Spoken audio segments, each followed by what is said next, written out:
Right, thanks for the update, Kranti Kumar. ఎగువ ప్రాంతాల్లో కురుస్తున్న భారీ వర్షాలకు తోడు శబరి నది పోటు తోడ్పడటంతో గోదావరి మహోగ్ర రూపం దాలుస్తోంది. దిగువ పోలవరం ప్రాజెక్టు పరిధిలోని విలీన మండలాలు మరోసారి నీట మునిగాయి. భద్రాచలం వద్ద గోదావరికి 3వ ప్రమాద హెచ్చరిక జారీ చేశారు. వరద ఉధృతికి కుకునూరు నుంచి భద్రాచలం వెళ్లే ప్రధాన రహదారిపై వరద నీరు చేరడంతో వాహనాల రాకపోకలు పూర్తిగా నిలిచిపోయాయి. లచ్చగూడెం, సీతారాం నగరం, వెంకటపురం, వింజరం తదితర గ్రామాలకు బాహ్య ప్రపంచంతో సంబంధాలు తెగిపోయాయి. ఇక వేలేరుపాడు మండలంలో పరిస్థితులు మరీ దారుణంగా మారాయి. ఎద్దువాగు ఉప్పొంగి ప్రవహిస్తుండటంతో దాదాపు 20 గ్రామాలకు రాకపోకలు స్తంభించాయి. పాలవాగు, గుండేటి వాగులు పొంగి పొర్లుతూ కాజ్వేలు మునిగిపోవడంతో మరో 15 గ్రామాలు దిగ్బంధంలో చిక్కుకున్నాయి. పరిస్థితి తీవ్రతను గమనించిన అధికారులు ముందస్తు చర్యలు చేపట్టారు. ముంపు ప్రాంతాల ప్రజలను సురక్షిత ప్రాంతాలకు, పునరావాస కేంద్రాలకు తరలిస్తున్నారు. కుక్కునూరులోని గొమ్ముగూడెం గ్రామస్తులను దాచారంలోని పునరావాస కాలనీకి తరలిస్తున్నారు.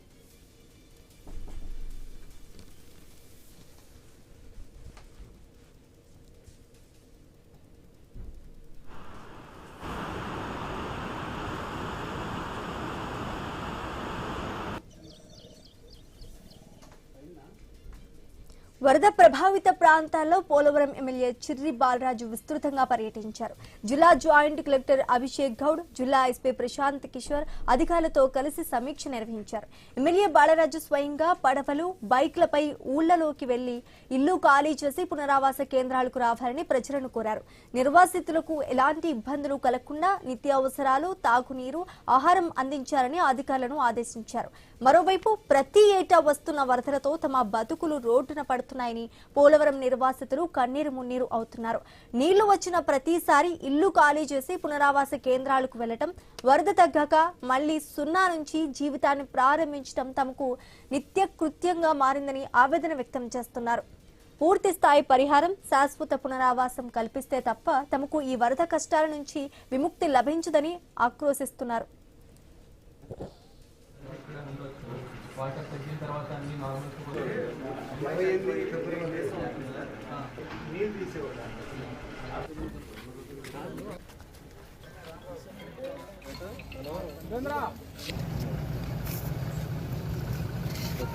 అందరూ వచ్చేటట్టు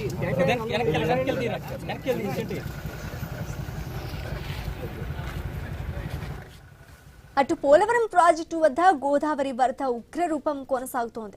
ఎగువ కాపరు డ్యాం వద్ద గోదావరి వరద 33.600 మీటర్లకు పెరిగింది. స్పిల్వే వద్ద 33.500 మీటర్ల వద్ద నీటి మట్టం నమోదైంది. స్పిల్వేలోని 48 గేట్ల నుండి 10,150,000 క్యూసెక్లు వరద నీటిని దిగువకు వదులుతున్నారు.